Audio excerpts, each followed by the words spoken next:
Alright mga boss, welcome back sa ating YouTube channel. And for today's video, I'm gonna show you kung paano i-reset yung wrench icon ng ating Mitsubishi Mirage Hatchback. I think this is also applicable to G4. So first of all, yung wrench icon kasi, it's a reminder for us para sa ating PMS, right? But sometimes di siya nawawala dyan, di siya nare-reset. And actually for me, you don't have to worry as long as you are always on time pag nag-PMS ka. So sumusunod ka doon sa every 5,000 na kilometers na PMS schedule. Pero sometimes, or most of the time, nag-a-appear siya or di nila na-reset sa kasa. So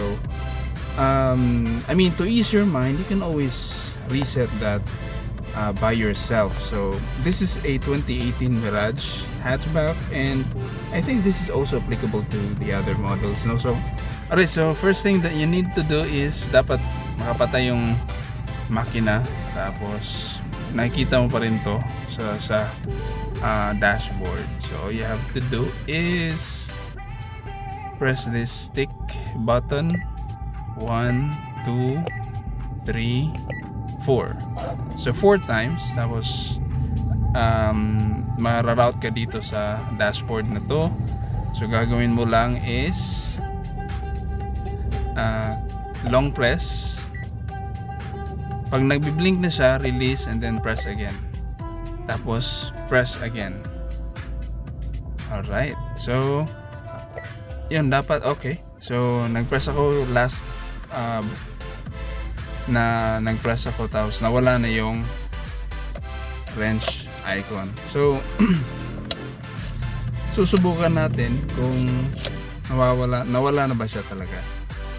Okay.